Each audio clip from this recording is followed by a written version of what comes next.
नमस्कार दोस्तों।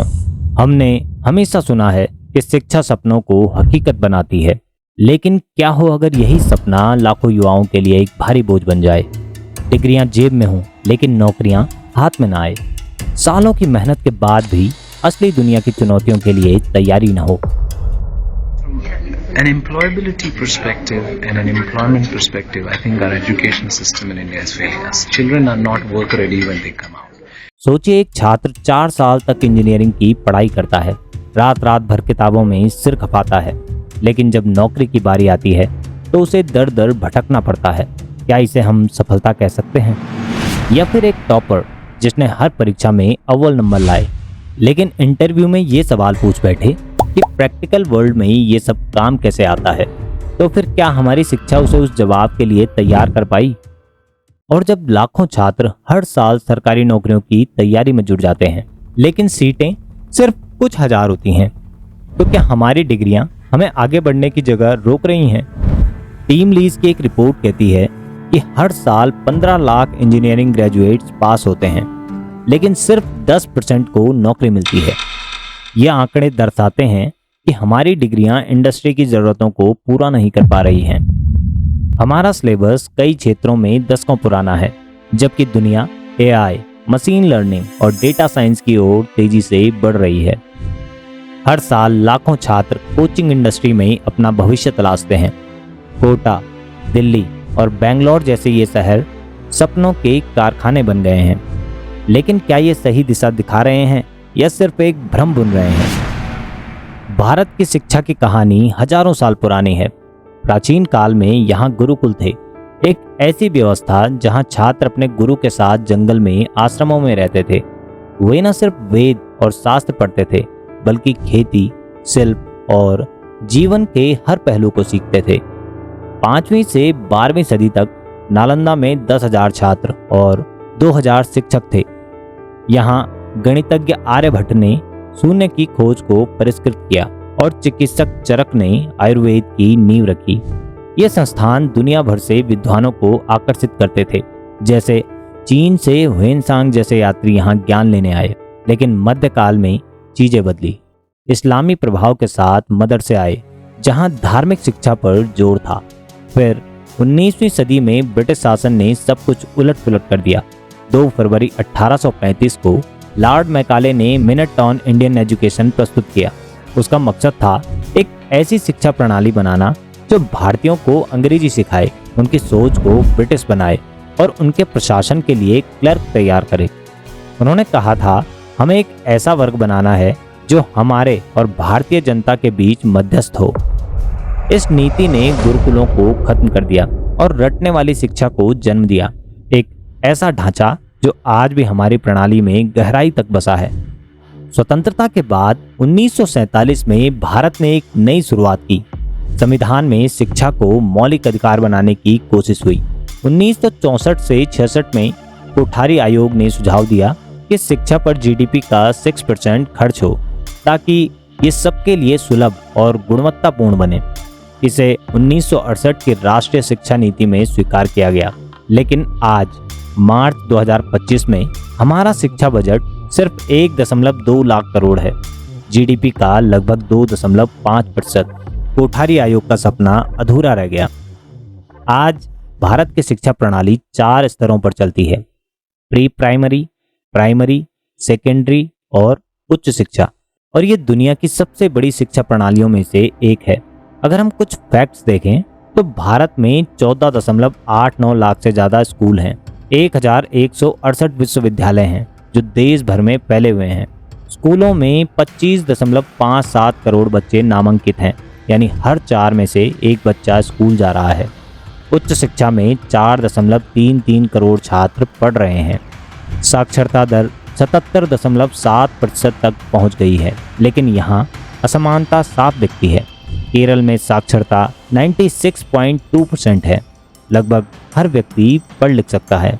वहीं बिहार में ये सिर्फ 61.8% है, हर 3 में से एक व्यक्ति अभी भी अनपढ़ है। और बजट 2024-25 में सरकार ने शिक्षा के लिए 1.2 लाख करोड़ रखे हैं। ये सुनने में बड़ा लगता है, लेकिन ये जीडीपी का सिर्फ 2.5% है। जबकि कोठारी आयोग ने 6% की सिफारिश की, लेकिन हम अब भी उससे बहुत पीछे हैं।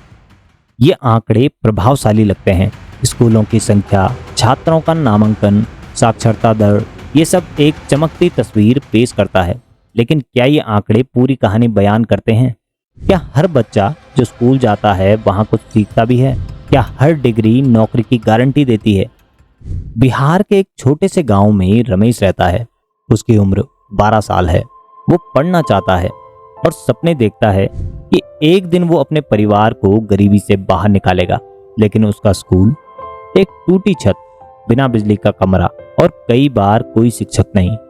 दूसरी तरफ दिल्ली के एक प्राइवेट स्कूल में बच्चे डिजिटल बोर्ड पर पढ़ते हैं, प्रोजेक्ट बनाते हैं और टेक्नोलॉजी सीखते हैं। UDISC प्लस 2021-22 के मुताबिक भारत के 44.85% स्कूलों में कंप्यूटर है, लेकिन सिर्फ 33.9% में इंटरनेट। शहरी स्कूलों में 47.29% में इंटरनेट है, लेकिन ग्रामीण स्कूलों में ये सिर्फ 18.47% है। संविधान में शिक्षा का अधिकार 2009 से लागू है, लेकिन रमेश जैसे लाखों बच्चों के लिए ये एक दूर का सपना है। क्या ये वही भारत है जो सबके लिए शिक्षा का वादा करता है? कोटा राजस्थान, ये नाम सुनते ही दिमाग में आता है IIT, नीट और कोचिंग का एक विशाल कारोबार। हर साल यहाँ लाखों छात्र अपने माता पिता के सपनों को पूरा करने आते हैं, लेकिन यहाँ की सच्चाई कड़वी है। 2023 में कोटा में 26 छात्रों ने आत्महत्या की। ये अब तक की सबसे ज्यादा संख्या थी। 2024 में घटकर 17 हुई, जो प्रशासन के कुछ प्रयासों का नतीजा है। लेकिन क्या ये काफी है? परिवार की उम्मीदें, माता पिता का पैसा और अपनी नाकामी का डर, ये सब बच्चों को अंदर से तोड़ रहा है। क्या शिक्षा का मतलब सिर्फ रेस जीतना है या जिंदगी को बेहतर बनाना? उत्तर प्रदेश में एक गांव में मोहन रहता है। उसने 10वीं तक पढ़ाई की। उसका सपना था कि वो एक दिन अच्छी नौकरी करेगा और अपने परिवार को गरीबी से निकालेगा। लेकिन 10वीं के बाद घर की हालत ऐसी थी कि उसे खेतों में मजदूरी करनी पड़ी। बिहार माध्यमिक स्तर पर ड्रॉप आउट दर 26% है और यूपी में 9%। जो बच्चे स्कूल छोड़ते हैं उनके लिए भविष्य अनिश्चित हो जाता है, और जो पढ़ाई पूरी करते हैं, CMI 2023 के मुताबिक स्नातकों की बेरोजगारी दर 17% है। शहरी क्षेत्रों में यह और भी बदतर है। मोहन जैसे लाखों बच्चे या तो स्कूल छोड़ते हैं या फिर डिग्री लेकर भी बेरोजगार रहते हैं। क्या हमारी शिक्षा उन्हें मौका दे रही है या उनकी उम्मीदों को कुचल रही है? यूनेस्को 2021 के अनुसार भारत में 11.16 लाख शिक्षक पद खाली हैं। 1.1 लाख स्कूल ऐसे हैं जहां सिर्फ एक शिक्षक है। ASER 2023 की रिपोर्ट कहती है कि 56.7% छात्र बुनियादी गणितीय विभाजन नहीं कर सकते।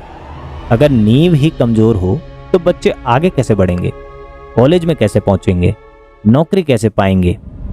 रमेश, नेहा और मोहन ये सिर्फ नाम नहीं है, ये उस सिस्टम की सच्चाई है जो बच्चों को सपने दिखाता है लेकिन उन्हें पूरा करने के लिए तैयार नहीं करता। आज की दुनिया तेजी से बदल रही है। नौकरियां पहले जैसी नहीं रही। Data science, artificial intelligence, software development, digital marketing, संचार कौशल, ये हैं वो चीजें जो आज की कंपनियां चाहती हैं। लेकिन हमारी शिक्षा क्या दे रही है? एडेक्स लाइव की रिपोर्ट बताती है कि 83% इंजीनियरिंग ग्रेजुएट्स को नौकरियां या इंटर्नशिप नहीं मिल रही। ये इस बात को उजागर करता है कि भारत में शिक्षा और इंडस्ट्री की जरूरतों के बीच एक बड़ी खाई बनी हुई है। इकोनॉमिक सर्वे 2024-25 का दावा है कि 50% ग्रेजुएट्स कम वेतन वाली नौकरियों में फंस जाते हैं क्योंकि उनके पास इंडस्ट्री के लिए जरूरी कौशल नहीं है। तो समस्या कहाँ है? हमारा पाठ्यक्रम कई क्षेत्रों में 10 को पुराना है। एक स्टडी बताती है कि 80 विषयों में 68% को आधुनिक तकनीकों के हिसाब से अपडेट करना होगा। 75% भारतीय कंपनियों को योग्य कर्मचारी नहीं मिलते क्योंकि कॉलेजों में प्रैक्टिकल ट्रेनिंग का अभाव है। व्यावसायिक शिक्षा पर ध्यान ना के बराबर है। जर्मनी में 70% युवा वोकेशनल ट्रेनिंग के लिए जाते हैं, लेकिन भारत में ये सिर्फ 15% है। नैसकॉम और जिनो की रिपोर्ट बताती है कि 2026 तक भारत में 14 से 19 लाख टेक्नोलॉजी प्रोफेशनल की कमी हो सकती है। इसका मतलब साफ है, जो स्किल्स आज इंडस्ट्री को चाहिए वो हमारे ग्रेजुएट्स के पास नहीं है। यही वजह है कि कंपनियों के पास जॉब्स हैं लेकिन कैंडिडेट इंडस्ट्री के लिए तैयार नहीं। नतीजा, हमारे पास डिग्रियां हैं लेकिन कौशल नहीं, हमारे पास सर्टिफिकेट हैं लेकिन नौकरियां नहीं। जब दुनिया टेक्नोलॉजी और ऑटोमेशन की ओर बढ़ रही है तो हम पीछे क्यों रहें? ये अंतर सिर्फ छात्रों को नहीं बल्कि पूरे देश को पीछे ले जा रहा है।